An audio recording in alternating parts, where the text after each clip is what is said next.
What's going on, everyone? So Austin Reaves has really shined with Team USA. He's coming out of that emergence of last half of last season, as well as in the playoffs. And during that course, and even sometimes with Team USA, we're seeing him handle the ball more and having more ball handling duties. And that's one of the big things that he even expressed on like the Nelk Boys podcast, where he talked about one of the things he wants to improve on is his playmaking and get that opportunity.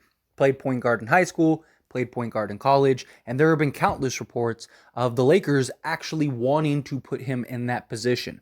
And it makes a lot of sense, right? If Max Christie is one day going to emerge and step into that starting shooting guard role, well, then you're not moving Austin Reaves to the bench. He's been too good for you. So what you do, you slide him over to the 1. You got Max Christie at the 2, Jared Vanderbilt at the 3, Rui at the 4, AD at the 5. Obviously, if the Lakers end up landing another star or something like that, well, then maybe that'll change things. But at least from what we know in the current roster, that's very likely the starters of the future. And so it would be good to get Austin Reaves kind of in that playmaking role, handling the ball more, being the Lakers' kind of point guard. And with that, it obviously sparks the question of, will D'Angelo Russell end up getting traded?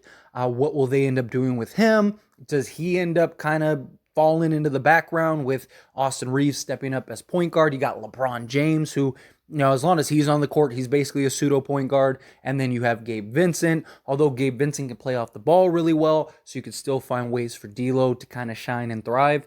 But personally, I think the best course of action for D'Angelo Russell is to turn him into a scorer.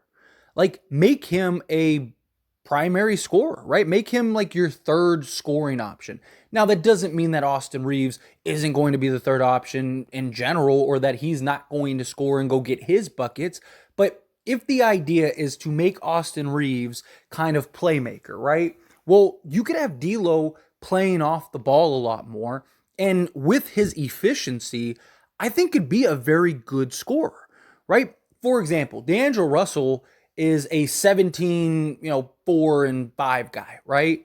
Well, Austin Reaves could be that. He could be an 18, 5 and 5 guy, and D'Lo pushes up to like 22, 23 points because he doesn't have to focus or worry about playmaking so much. He can kind of just go be that scorer, play off the ball of LeBron, play off the ball of Austin Reaves, and kind of let him be your shooting guard. Allow him to go and just kind of hone in on scoring, right? Don't worry so much about the playmaking, right? When Austin Reaves has the ball in his hands and he's the point guard, your job is, if you get the ball, go get a bucket, right? Because D'Angelo Russell is an excellent 3-level scorer, right? He might be a lot of things. He lacks defense. Questions about him showing up in the playoffs, although I feel like that was a little overblown. He was really good in the first 2 rounds, but regardless, neither here nor there, however you feel about it, he is a guy that can put the ball in the hoop. He's coming off of his best shooting season of his career, shot 42% from 3, or just shy. He was 50% from the field.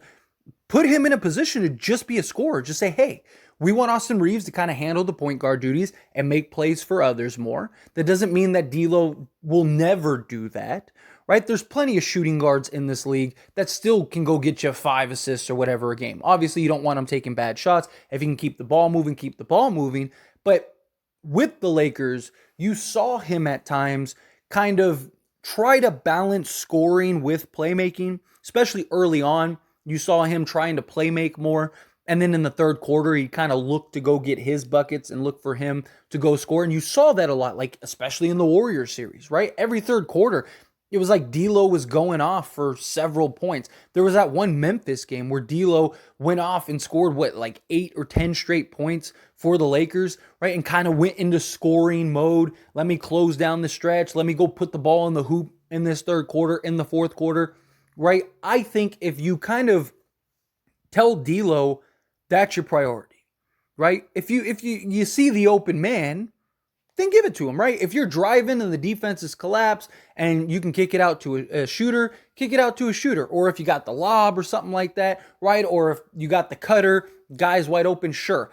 But instead of looking to play make, look to score rather than the alternative. And I actually think that would be, you can make an argument, a better fit with this Lakers roster. Now, I think D'Angelo Russell is a solid point guard. There's not very many point guards that are better than D'Angelo Russell as far as being able to score efficiently and make plays for others. And I do think, and we saw when he was playmaking, the Lakers were good, right? But the Lakers were undefeated when he scored 17 or more, right? And so if you put that in a position, or put D'Lo in a position to where it's like, that's your focus, that's your priority. We want you to go get 20 a game. We want you to be a 20-point a game a night scorer. I believe he can do that. I mean, again, he averages 17 a game. And you want to talk about consistency. I mean, he's averaged 17 a game pretty much his entire career. But we've seen when he's kind of the main scoring option, or one of the big scoring options, he is a guy that can go off and get you 23 plus. He is efficient. He can shoot from all three levels. Right? So if you put him in the position to be a scorer, I absolutely believe he could go get 3 more points. And we saw games even for the Lakers. He had that one game where he had 30 points. I'm trying to remember who it was off the top of my head. I think it was the Knicks, right? It was the Knicks game. AD kind of had a rough game. Yeah, that's exactly who it was. It was the Knicks game. He had a rough game. And D'Lo went off for like 30 points, and he was the primary scorer. He still had, I think, 10 assists that game, or 8 assists that game. But he was looking to go get his shot. He was looking to go get buckets because no one else was really scoring and putting the ball in the hoop. So D'Lo was trying to be a scorer. I think if you put him, and especially if he's going to be in the starting unit, he played off the ball a lot already. So instead of him kind of being in this awkward spot of like, okay, am I playing on the ball? Am I playing off the ball? Tell him you're going to play off the ball primarily.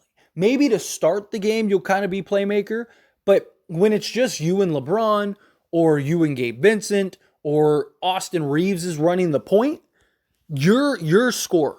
You're the guy that we want to go and give us. If you can give us 30, give us 30. You know, don't take bad shots. Don't be inefficient. Like, that's the beauty of D'Lo, is his efficiency. And I really think if the Lakers can put D'Lo in a position to be an offensive threat and an offensive scorer night in and night out, I think that he is a guy that is more than capable of delivering. And that would be nice because it would take such a burden off of Anthony Davis night in and night out. It would take a burden off of LeBron James night in and night out. Even Austin Reaves, right? He can kind of go get his 15 to 18 points, maybe even 20 on any given night, but he can kind of play the point guard role more, right? And kind of play to set things up. Because a lot of what Austin Reaves was doing was attack mode, scoring mode. And he's more than capable of it. And the Lakers will still allow him to do that. I'm not saying that like Austin Reaves going to point guard just means that now he's going to be, a 10 and 10 guy. No, I still believe Austin Reaves can go get his buckets. But Austin Reaves, if you're going to make him the point guard, he's going to need to find that nice balance, right? And he's also in the point guard position, probably not going to be in full attack mode. He's going to be in playmaker role, right? He's going to be in playmaker mode because that's what a point guard does. He needs to set up others. And there's plenty of point guards that are more than capable of going off for 20 and getting you, 8 assists a night. And I think Austin Reaves is capable of that. D'Angelo Russell is capable of that. He has shown that. But if the goal and the idea is to really put Austin Reaves in the playmaker role and have him basically be your point guard a good majority of the game, good majority of the season, not just that, but I think LeBron would allow that more because we saw LeBron's willingness to allow Austin Reaves to kind of handle the ball, make decisions, make plays. LeBron trusts Reaves in that position. And you start shaping him and molding him into that point guard, well, it makes sense to just have D'Lo basically be your go-to scorer, right? Like, and that's one of the things that the Lakers could really use, right? A consistent night in and night out scorer. There's DeMar DeRozan that's been floated around. Kyrie Irving, right? Now, obviously, Kyrie is just next level. You can even make an argument maybe for DeMar DeRozan and stuff like that. But D'Lo, for the most of his career, has always had to balance both, right? He's always had to be playmaker, but a scorer as well on pretty much all the teams he's been on. Like, what can he do if he's just a scorer, right? Can he go get 25 a night? I don't think that that's unfathomable. right? Obviously, it comes down to shot attempts, but the guy has been a 17-point a game a night guy his whole career. You don't think that if his main focus is being a scorer and not having to worry about getting others involved, that he can't go get another 5 to 8 points per game? I absolutely think he can, right? And so if that's his mentality and that's a scoring option, that may end up being the best course of action for the Lakers. And I think that that might get him confident and that might get him in a rhythm come playoff time where now he can start thriving and have that confidence of like, okay, I am one of the primary scorers on this roster. The Lakers need me to go get 20 plus in any given night. I think if you're ever going to have D'Lo and Reaves balance that act, and you're really serious about Austin Reaves being the point guard for now and the future, I think you have no choice but to make D'Lo a scorer. That doesn't mean he can't go get 5 assists. I mean, even DeMar DeRozan can go get you 30 and 5, right?